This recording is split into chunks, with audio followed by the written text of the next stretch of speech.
in the post. We're unhappy with each other at the final whistle for not having passed to each other in 2 late breaks. Were you aware of that? Yes, for me it's perfect. We need to feel something. You know, in this moment we need to feel something. If we need to fight each other, it's like a family. For me, it's a very, very good sign. We need to feel something, and that is important. It shows that the players care. That is clear. When you don't care, you don't do nothing. When you care, you fight with your brother, with your mother, with your father. So for me, me too. For me, it's a very good sign. Let's now welcome in Frank Leboeuf and Jan Agerfiatov to talk more about what we saw. We'll get into the game in a moment, but let's react to what we just heard from Ruben Amorim there. And let me start with you, Frank. Just him saying it's a good sign that we see this passion between the two players fighting, not getting the ball passed to them. I think it's a very good sign. I think that it's as soon as well, let's say that if there is a communication, there is a will of understanding between each other. I think yes, Diallo should have given the ball to Højlund, but Højlund could have given the ball a minute after to Anthony, and he didn't. And Anthony didn't say anything. That's maybe the difference of somebody completely committed, 100% committed, Højlund in that case, and Anthony not really into it. I love what Højlund does. I love the fact that he comes on and works hard. Yeah, he can be a little bit clumsy, but you can feel that the guy is fighting. He's fighting with his assets and his weaknesses, but he does that. And he's not happy not scoring a 3rd goal. I love that. It's sad that he does on Diallo, which is maybe the most talented player so far for Manchester United, and lately was showed the way to play football in a good way. So it's just sad for that. But otherwise, I'm 100% with Højlund. You have to communicate. You have to show your anger and to share it with your teammates. Jan, you're nodding along there. The presence of Højlund proved to be the difference today for United. Yes, and I think we have to. The background here is a bit that Frank was talking about it. Frank, I think that that Højlund has never been accepted as the big number 9 at Manchester United, and he has to take that place. He has to be present. Sometimes they haven't played him. This start today, and maybe today was just coincidence that happened today. But I think that Højlund should demand more. He should demand this place for him. Sometimes they never cross to him, for example. Number 9 will live and die by crosses. In terms of what Amorim said about Højlund and Diallo, I like that, because the problem with Manchester United, they have had this I don't careism. They have had that for a long time now, and if suddenly there is life, please, Manchester United fans will be happy. They should be angry at each other. They should demand things for each other. And I think all players will sign for saying that the teams that we've been a part of that is functioning is when players demand that from each other. A coach can demand it, but you have to demand it from your teammate. Demanding from the striker. Well, yes, and I think in the context of what you see from the rest of the players in the attacking core group for Manchester United, say, for example, Marcus Rashford, then that is the picture of the disease that Jan just mentioned there, I don't careism, right? Is that what he referred to? I don't careism, yeah. I don't careism, yes. Well, he is the picture of that. He is the picture of a guy whose body language doesn't tell you, I am fully into this, I am fully engaged, I am fully committed to what we're trying to do as a club and what I'm trying to do as an individual. And so then in comes Rasmus Højlund, and at the very least, he's throwing his body around. At the very least, he's willing to run in behind, he's willing to post up, he's fighting with defender, he's fighting with Diallo. At the very least, you see a change in attitude. And I think this is something that is needed not only in the case of Rasmus Højlund or the attacking core group of players of Manchester United, but across the board from Manchester United. There has to be a change of attitude. And so what I like, beyond the fact that he's yelling or screaming at Amad Diallo, is that he's actually coming off the bench and making a difference, a productive difference in scoring important goals. That, to me, is far more important as to whether he gets his arms up or not to Diallo.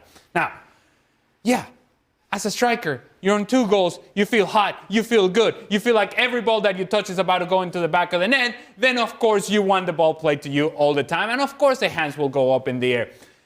I think we would be having a different discussion if this game had ended 2-2 or it had ended 3-2 for Victoria Pilsen, and all we see is from Rasmus Højlund getting his arms up.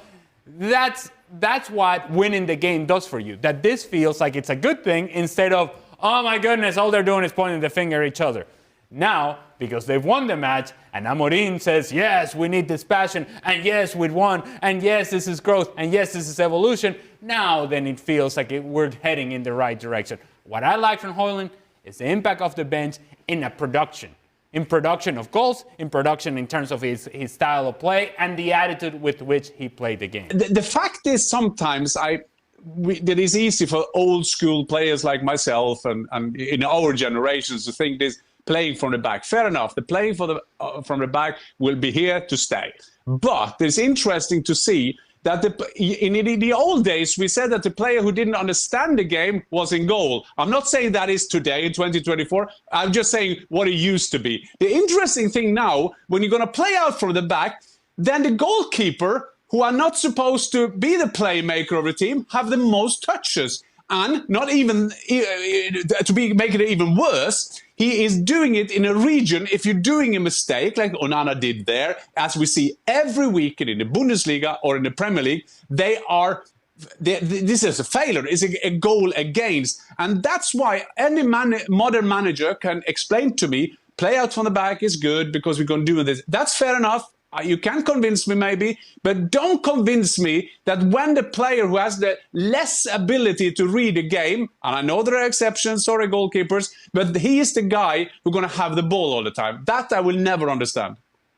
Not only is this a physical error in terms of not being able to complete the pass, more importantly, it's a mental error in reading the game. Even if he completes the pass to Matthias de Ligt, de Ligt's got three guys around him facing his own goal. So what else is de Ligt going to do with the ball? The ball's going to come back to Onana, and Onana's going to hit it long because guess what? The pressure is eating you alive. There's another shot in this particular play in which Casemiro, who can see more of the field and has more wherewithal in terms of where this ball should go. He is pointing to Onana out wide, man. Hit it out wide, over there, over to the other side. No, not here, there. And I can imagine a player like Casemiro who no longer can move the way that he once did, but can still see the game. When he sees these things developing, you see these things developing. You see this, you smell it. We're in trouble, and it's getting worse. And now, to Jan's point, the decision in a moment of trouble is now down to the guy who's least equipped to be making this sort of decision. But Onana should be making a better decision because he's able to see the whole field. Everything is in front of him. You know who's not able to see the whole field? Matthias de Ligt. It's not only a physical mistake, more importantly, it's a mental mistake. Go ahead, Jan. No, I'm just saying that this is quite interesting discussion because, again, this is the modern game, but there's a lot of things that you can say about the modern game. But I think that one of the reasons by Manchester United that you see mistakes like this is that you don't know. I don't think that we don't see how Manchester United want to play under Ten Hag. Amorim, we have to give him, he has just been there for 5 minutes, so we can't see that either, but that's fair enough. But I think this confused the players, and it's confused a goalkeeper, because it's Casemiro was the playmaker, put gloves on him, that he has to stand at the back. So this is decision making, as Al is saying, it's terrible to watch, and there is a Russell Martin. He will say, "Yeah, do it anyway, do it anyway, do it anyway." Hello, Championship. Fair enough. That is one way. But I think Manchester United want to do it differently. But the players are confused now, and most confused at the moment is Onana. As for Manchester United, it's their third win in 6, Frank, since Amorim took over. Have you got any other takeaways from what you saw tonight? The first half, I mean, I see where he wants to go, but I also see that it's difficult with the personnel that he has in, and when I see the first half, I say, oh my God, that's not Manchester United anymore. That's nothing but Manchester United, the club I used to play against, and with all the legends and the threat that it can create on the field. That's nothing but a big club. The name is still big, but the team is not anymore. And the second half is okay, it's a little bit better, a little bit better because one player comes on and shows the way to fight. But otherwise, it's too slow. Some people are hiding. I'm very concerned about Marcus Rashford. The French commentators say, well, I think Rashford is so bad that he's going to live in the winter market. But where? Yeah. How? Nobody wants to buy a player like that. I mean, you have to spend so much money and you have to pay a big wage. Nobody wants to put any wage on Marcus Rashford. And I highly rank him. I saw what he's capable of doing. But mentally, my God, the guy is not there. He's not there anymore. He doesn't care. He doesn't want to play. But nobody wants to hire him. So and you have like 5 or 6 players like that at Manchester United. So I think we had that discussion yesterday with Craig and Ali. Okay, Amorim wants to change stuff, but how?